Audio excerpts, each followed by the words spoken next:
Bapak-bapak yang terkasih dalam Yesus Kristus, bagaimana keadilan Allah yang setia kepada manusia terwujudkan di tengah-tengah hidup manusia? Jadi bapak-bapak bisa mungkin sudah membuat catatan atau buku yang panjang, buku yang singkat. Silakan merefleksikan itu. Bapak-bapak yang mungkin sudah belajar ilmu-ilmu agama, ya, ilmu katekese, ilmu kitab suci, ya. Jangan lalu ilmu itu hanya menjadi janji sementara. Ya. Bapak-bapak yang terkasih, untuk menjawab pertanyaan itu, ajaran sosial gereja jelas tidak dapat memberikan aturan yang selalu benar dan di mana-mana tepat. Ajaran sosial gereja hanya dapat mengarahkan pikiran untuk mencari jalan keluar dari masalah sosial. Jelas selama 100 tahun ajaran sosial, perhatian untuk peraturan keadilan semakin menjadi perhatian manusia seluruhnya. Keadilan semakin menjadi perhatian manusia seluruhnya. Ya. Ajaran sosial gereja mengecam Marxisme karena tidak manusiawi. Khususnya karena tidak memahami dan menghargai kemerdekaan hati orang yang terus-menerus harus mencari dan tidak dapat dibatasi dengan aturan ekonomis manapun juga. Nah, jadi sekarang itu kan urusan manusia ini kan selalu dikaitkan dengan ekonomis terus ya. Segala sesuatu UUD, ujung-ujungnya duit. Padahal sebenarnya memanusiakan manusia bukan hanya dengan sarana atau prasarana yang diukur dengan ekonomi, tetapi harus diwujudkan dengan suatu cinta kasih yang sempurna. Dialah Yesus Kristus. Ya. Manusia tidak dapat diperlakukan sebagai sumber daya ekonomi saja, sebab manusia mempunyai daya cipta dan kebebasan. Jadi bapak-bapak terkasih memiliki daya cipta dan kebebasan. Jadi sekarang bapak-bapak mungkin belum bebas, tetapi bapak-bapak mempunyai daya cipta. Ya, mungkin di tempat ini bapak-bapak janganlah bersantai-santai atau bermalas-malas, ya kan? Tetapi membuat daya cipta. 7 hari diberikan bimbingan rohani, itu untuk membuat daya cipta bapak-bapak terhadap kehidupan rohani menjadi optimal. Bukan hanya sebagai pendengar yang baik, atau penonton yang baik, pengikut yang baik, tetapi harus berkarya, mewartakan sesuatu yang baik itu yang berasal dari Tuhan. Nah, pewartaan itu penting. Kan 5 tugas gereja itu, yang pertama adalah kerigma. Nah, kerigma itu adalah namanya mewartakan, pewartaan, liturgia, menguduskan, pengudusan, koinonia, persekutuan, ya kan? Diakonia, pelayanan, martiria, kesaksian. Jadi pewartaan itu akan mewujudkan suatu pengudusan. Karena kalau kita mengajak orang ke gereja, berarti orang itu akan dikuduskan kembali. Jadi orang bertobat itu kan dikuduskan kembali. Setelah dikuduskan, apa yang dilakukan? Ya, dia melaksanakan yang namanya persekutuan, koinonia. Kalau sudah bersekutu baik di dalam Tuhan dan sesama, kita melakukan diakonia, pelayanan. Nah, pelayanan macam-macam. Ya.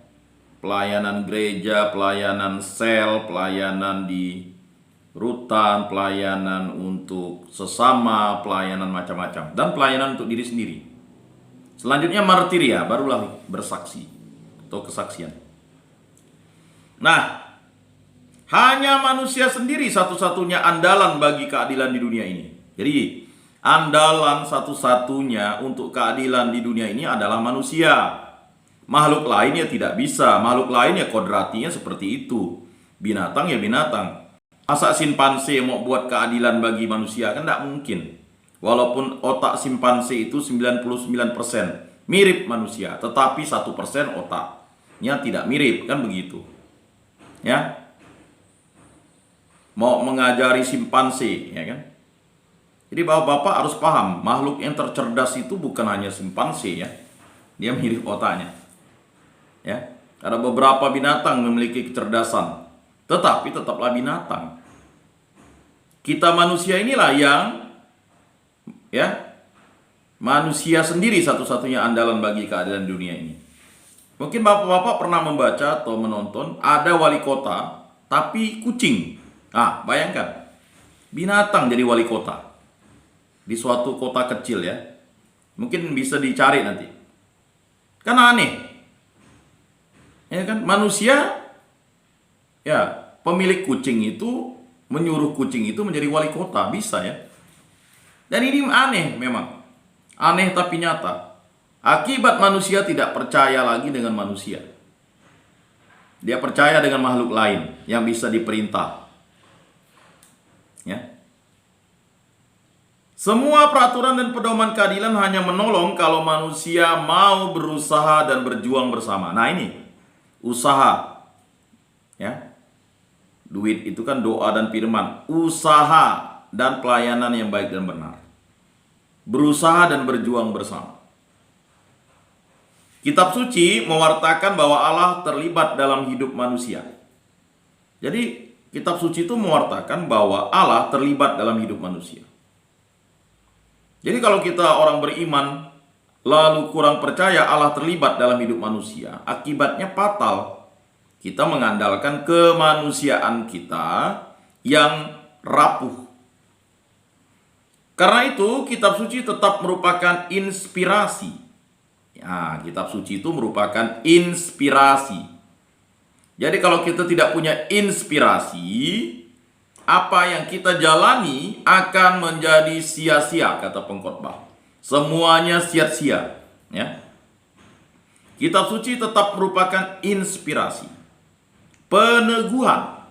Kitab suci itu adalah peneguhan. Ya. Iman kita bisa teguh karena firman dan sabda Tuhan. Dan dorongan bagi orang Kristen guna mengembangkan keterlibatan sosial. Jadi seseorang yang mengamalkan ajaran kitab suci itu, dia pasti mendorong sebagai orang Kristen yang mengembangkan keterlibatan sosial. Jadi kalau kita masih individualistis di dalam kamar kita, ego, tidak mau membersihkan kamar bersama, kamar bau pesing, ya kan? Ada 35-40 orang di situ, kalau tidak mandi satu, bayangkan baunya itu kan? Ya memang dibuat peraturan kamar kan? Harus bersih, nyamuk tidak ada, kecoa, lalat, tikar di jemur.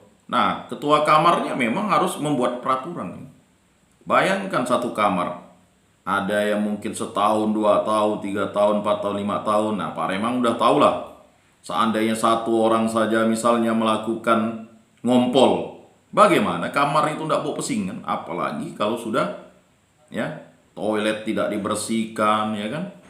Ada yang beol tidak nyuci. Udah. Ya kan? Bisa ribut. Satu aja kena kutu, semuanya kena kutu. Ada kepinding di situ. Korpe bersama. Jadi sebagai orang Kristen harus mendorong itu. Ya kan? Ada satu yang tak mau nyuci baju selama seminggu, bayangkan. Nah, jadi kehidupan di dalam asrama ini luar biasa kan? Kalau tidak mau hidup sosial, itu bukanlah orang Kristen. Orang Kristen itu harus hidup sosial. Ya. Walaupun dewasa ini, pikiran kita mengenai aturan keadilan lain daripada pikiran orang Yahudi pada zaman para nabi, atau pikiran orang Kristen pada zaman Kekaisaran Roma. Jadi konsep keadilan dulu berbeda pada zaman para nabi, zaman orang Yahudi, dan pada zaman orang Kristen pada zaman Kekaisaran Roma. Firman ke-7, ke-8, dan ke-10 tetap mengandung pesan penting bagi zaman sekarang. Jadi 10 perintah Allah, 10 Commandment, itu firman ke-7, ke-8, dan ke-10 itu memiliki pesan penting Ya, pesannya penting bagi zaman sekarang. Ya, karena firman-firman itu mengingatkan kita akan kewajiban sosial. Tetapi bagi zaman ini pesan itu mempunyai nada yang baru. Nah, jadi nadanya baru. Dewasa ini hormat akan kebebasan menuntut perjuangan hak-hak asasi. Khususnya bagi mereka yang didesak oleh politik negara, dieksploitasi oleh kepentingan sekelompok, dan disingkirkan dari hidup dan keputusan bersama. Jadi bapak-bapak yang terkasih, ya, keputusan-keputusan yang diambil itu juga harus dimusyawarahkan, dimupakatkan, disepakati. Ya. Kalau di dalam kamar itu pasti ada kesepakatan. Ya, jam 5 sampai jam setengah 6 wajib mandi semuanya, ya kan? Nah, supaya bersih. Ya, kalau satu orang tidak bersih, penyakit menyebar, kan? Ya. Kita jadi rumah kalau kita bau, kotor, ya pasti tidak akan mengenakkan anggota keluarga kita, baik istri dan anak-anak kita. Nah, dan apa akibatnya? Ya. Apa akibatnya kalau kita tidak menuntut perjuangan hak asasi, khususnya bagi mereka yang didesak oleh politik negara, dieksploitasi oleh kepentingan sekelompok, dan disingkirkan dari hidup dan keputusan bersama? Hidup manusia tidak sama dengan barang yang dapat dibeli dan tidak boleh direbut untuk kepentingan siapapun. Jadi hidup manusia ya tidak dapat dibeli dan tidak boleh direbut untuk kepentingan siapapun. Ya. Keadilan dalam masyarakat tidak harus mulai dengan kejujuran dan cinta akan kebenaran. Jadi bapak-bapak yang terkasih itu wajib memulai dengan kejujuran dan cinta akan kebenaran. Jadi kalau hoax, berita bohong dan sebagainya, ya, tidak akan menjadikan manusia itu menjadi pribadi yang bisa merasakan keadilan dalam masyarakat. Jadi harus mulai dengan kejujuran dan cinta akan kebenaran, terutama dalam relasi pribadi. Jadi relasi pribadi kita itu bersama. Ya. Jadi kalau di kamar-kamar sel itu tidak ada kejujuran dan cinta akan kebenaran, iya pasti akan terjadi ketidakadilan. Tidak ada kepastian kalau kita tidak dapat mengandalkan satu sama lain. Orang hanya dapat diandalkan kalau kata-katanya dan janjinya dapat diandalkan. Jadi sekali lagi saya ulangi, orang hanya dapat diandalkan kalau kata-katanya dan janjinya dapat diandalkan. Kalau kita berjanji ya kita harus tepat janji. Ya. Maka dalam pengakuan atau saya mengaku itu kan saya berdosa dengan pikiran perkataan. Kalau pikirannya sudah bohong, perkataannya pasti bohong, perbuatannya bohong. Pastilah dia lalai. Makin mendesaklah bahwa kita membangun kepercayaan dalam hidup bersama. Nah, jadi mendesak untuk membangun kepercayaan dalam hidup bersama. Makanya dalam komunitas di Gereja Rutan Okumene ini, marilah kita bangun kepercayaan dalam hidup bersama. Ya. Dalam suasana penyuapan dan penipuan seperti yang terjadi dewasa ini, kepentingan pribadi dan kepentingan kerabat diutamakan di atas segala sesuatu. Nah, itu yang terjadi di masa sekarang ya sudah digambarkan bahwa ya ada penyuapan dan penipuan. Makin banyak orang yakin bahwa segala sesuatu dapat diatur asalkan ada uang. Nah, ya kan? Jadi bapak-bapak yang terkasih kan ya pesimis kan, karena semua itu diatur asalkan ada uang. Maka zaman ini amat membutuhkan kaum profesional yang jujur dalam bidang politik, pendidikan, pengadilan, juga di bidang bisnis. Jadi kalau orang itu tidak profesional yang jujur, baik di bidang politik, pendidikan, pengadilan, dan juga di bidang bisnis, ya kacau masyarakat itu. Ya. Jadi mereka diharapkan dapat membela kepentingan bersama di atas keuntungan perorangan dan menjamin bahwa tak seorang pun menjadi objek pengisapan. Makanya ada yang namanya peraturan dan adanya memorandum of understanding, kesepakatan atau kesepahaman bersama. Ya. Itu untuk menolak orang menjadi objek pengisapan. Jadi contohnya misalnya di desa, ya kan, orang bilang mau bangun perkebunan yang menguntungkan masyarakat, jadi masyarakat diisap saja.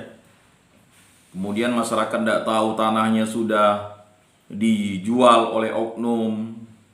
Tiba-tiba masyarakat tidak bisa berkubur, ya. Itu terjadi itu. Masyarakat tidak bisa berladang. Masyarakat tidak bisa mengambil hasil hutan, misalnya rebung. Gara-gara tanah itu adalah tanah perusahaan katanya, padahal itu adalah tanah nenek moyangnya. Iya, terjadilah pengisapan. Orang tidak lagi bisa menikmati ikan di sungai karena perkebunan terlalu merambah sampai ke mata air. Ya. Orang di sungai-sungai di Tuba, ya. Kita ini kan lihat ikan-ikan habis di Tuba. Ya. Kita belum ada keadilan bagi makhluk hidup yang lain. Kalau di beberapa negara, kalau memancing ikan ya sesuai dengan kebutuhannya saja. Ikan yang boleh dipancing. Bahkan kalau saya lihat di televisi itu, kalau orang memasang perangkap untuk udang atau lobster atau kepiting yang ada telurnya, itu tidak boleh dimakan. Dikembalikan lagi ke laut supaya dia bisa bereproduksi lagi. Yang diambil itu adalah yang tidak bertelur dan sesuai ukuran. Nah, di kita semuanya diambil. Seakan-akan hidup itu hanya untuk kita. Ya. Hutan kalau kita misalnya bisa babat-babat semuanya. Kayu-kayunya misalnya kayu belian, ulin, kayu bengkirai, kayu masang dan semuanya habis ditebang. Nah, kapan lagi orang bisa menikmati kayu itu katanya? Kalau enggak sekarang, keserakahan. Ujung-ujung enggak ada. Ya. Saya pernah pergi ke rumah retret di Singgai di Malaysia, itu luar biasa. Kayu belian bisa kita pegang. Yang hidup. Mereka hanya menggunakan kayu-kayu belian yang patah dan mati. Sedangkan yang hidup dipelihara supaya anak cucu cicit bisa melihat. Inilah kayu belian. Ya. Sekarang kita mau cari kayu belian tuh di mana? Kalau naik di atas gunung pun dah habis. Semua dieksploitasi. Sampai kayu durian, tembawang nenek kakek kita yang tanam saja untuk dia ndak makan buahnya untuk anak cucu kita, habis kita sinso. Semuanya demi memuaskan hawa nafsu kita. Nah, ini maka dibutuhkan karyawan, usahawan, atau pegawai yang profesional dengan daya tahan, yang tidak memakai milik perusahaan atau negara demi kepentingan pribadi. Nah, ketika kita misalnya menjadi aparat tempo hari, mungkin kita merasa ini adalah kapan lagi. Nah, inilah tadi. Ya. Jadi itu mempengaruhi hidup kita kan.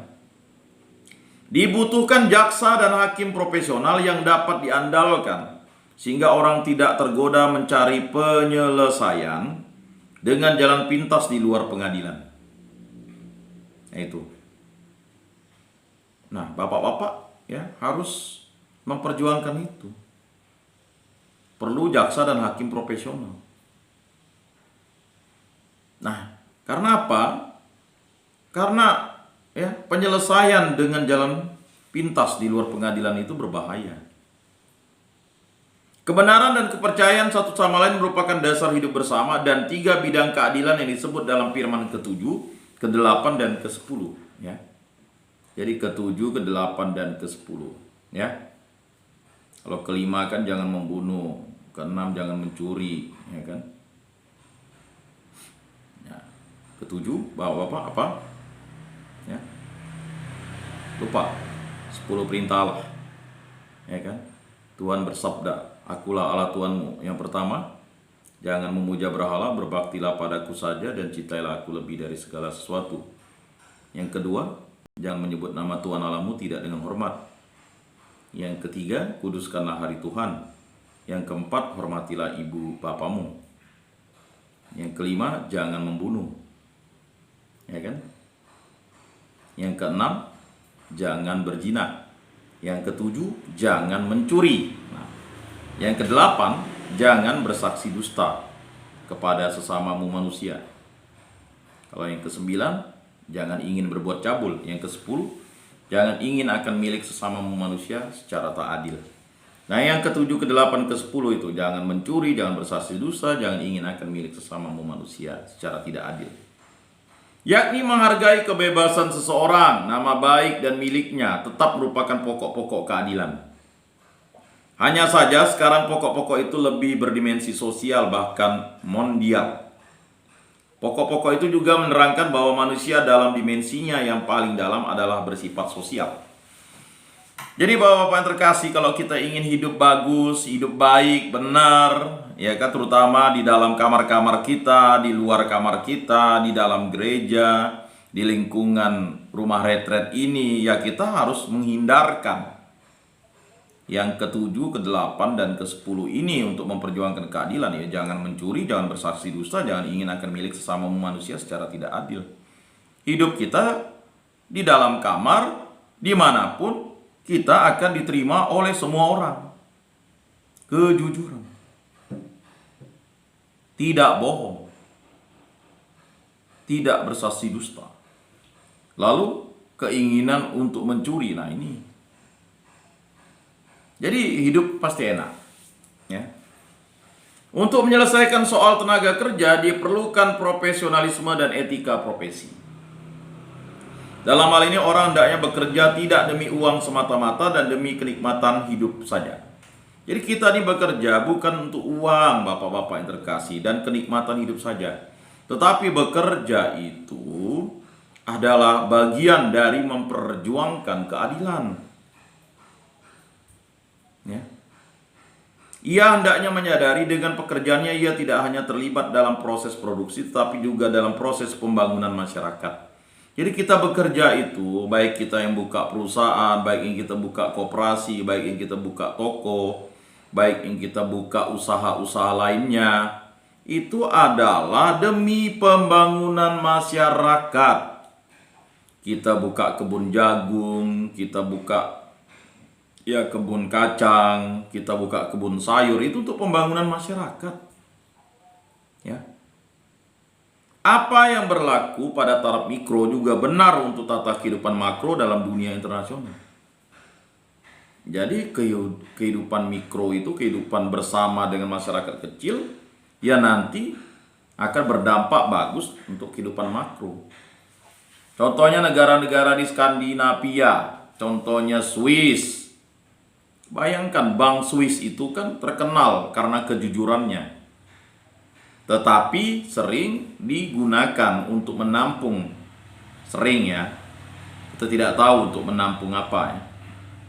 Karena di sana kalau uang sudah disimpan di sana, safety-nya itu ya bisa luar biasa kan. Tetapi ya itu tadi ya. Jadi negara-negara yang melaksanakan prinsip keadilan itu dia akan maju dan berkembang terus.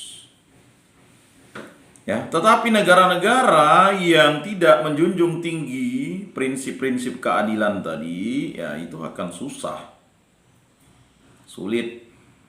Dia akan menjadi negara-negara yang akhirnya bangkrut. Nah, makanya negara harus bertindak sebelum negara bangkrut, kan begitu. Ya.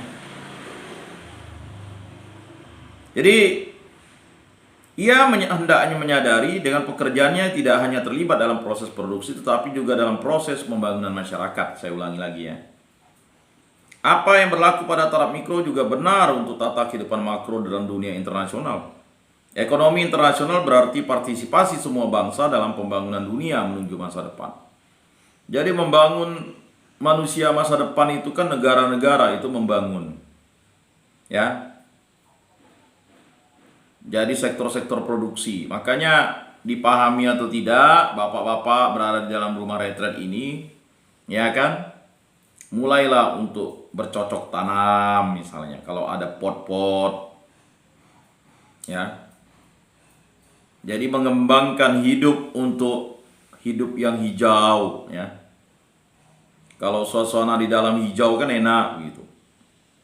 Misalnya menanam ya sayur-sayuran dan sebagainya. Nah, itu bagian dari bagaimana kita menciptakan ekosistem yang enak untuk hidup. Ya. Sebagaimana anak sekolah dan penderita di rumah sakit tidak boleh menjadi objek komersialisasi. Lebih lagi para bangsa jangan sampai menjadi korban permainan dagang pada taraf internasional. Sekarang kan banyak bangsa-bangsa itu permainan dagang internasional, kasihan. Ya. Mereka tidak diajarkan sektor produksi, sektor konsumsi terus, makan terus. Nah, ini terjadi di daerah-daerah kita kan. Tidak ada perusahaan-perusahaan produksi untuk mengolah hasil pangan, hasil perkebunan. Jadi semua didatangkan dari luar, modal-modal, ya, modal orang-orang yang sangat kuat kapitalnya, konsorsium, modal asing. Padahal sebenarnya kita juga bisa memproduksi barang-barang yang sebenarnya bisa kita produksi. Ya. Tidak ada kita ini mau belajar produksi ban kan. Jangankan ban sepeda motor, ban sepeda aja kita tak produksi. Kita dulu penghasil karet dunia. Kalau tidak salah nomor 2 ya, setelah Brasil dulunya. Ya. Jadi karet-karet dari Indonesia itu terkenal dulunya. Nah, ini sulit kan? Nah, akibatnya sekarang orang tidak lagi mau berkebun karet. Sekarang misalnya berkebun sawit karena mengikuti pola, ya, harga-harganya menurun. Ya, minggu ini mulai agak merangkak naik. Ya kan, kita tidak bisa memproduksi minyak sendiri. Kalau dulu kita tanam kelapa, kita bisa produksi kelapa itu bisa minyak kelapa. Kalau sekarang kan tidak bisa. Jadi mohon maaf kalau kita memproduksi sendiri bisa kena tangkap katanya. Aneh kan? Jadi kita harus jual TBS, tandan buah segar. Padahal kalau kita tuh bisa belajar mengolah sawit kita itu baik untuk sektor produksi, sektor konsumsi, sektor kosmetik, sektor yang lainnya, itu luar biasa. Tetapi itulah resiko hidup di dunia sekarang itu, kita menjadi permainan dagang pada taraf internasional. Jadi ini persoalan yang harus dihadapi. Ya. Barang konsumsi harus dibedakan dari kualitas hidup. Jadi barang-barang konsumsi, ya kan, seperti pangan. Nah, kalau tidak bisa ya dikelola dengan baik, ya kan, ada 3 sektor nanti itu yang akan berdampak, bahkan bisa menjadi peperangan. Ya, sektor pangan, kita kan makan nasi itu kan dari padi ya. Ya ada sih yang bangsa Indonesia makan umbi-umbian ada juga yang makan jagung, tetapi 90% bangsa kita makan kebutuhan pangannya adalah padi yang diolah menjadi nasi. Nah, ini juga adalah ya makanan bagi masyarakat di Asia Tenggara, Asia Timur ya. Nah, karena ini penting. Makanya bapak-bapak yang masih mempunyai tanah, marilah bercocok tanam untuk menanam padi. Jangan menanam hasil atau menanam sektor perkebunan saja, tanaman keras. Ya kan, kalau TBS tandan buah segar itu harganya hanya 800, 500, 1000 kan. 1 kilo beras itu sudah 8.000 paling murah ya. Ada yang 9.000, 10.000, 11.000 ya. Nah, bayangkan harus berapa kilo sawit kan? Untuk mendapat misalnya, ya anggaplah 1 kilo sawit 1.000. Jadi untuk dapat beras itu harus 11 kilo sawit ya. Nah, kita lalu ya mengekspor. Nah, coba perhatikan negara-negara di Asia Tenggara seperti Vietnam. Vietnam itu dia tidak mau perkebunan, dia nanam padi. Beras Vietnam, ya kan. Thailand misalnya. Ya. Beras Thailand. Nah, ini harus kita kelola dengan baik ya. Jadi barang konsumsi harus dibedakan dari kualitas hidup. Begitu juga dengan sumber-sumber air bersih kita. Ya.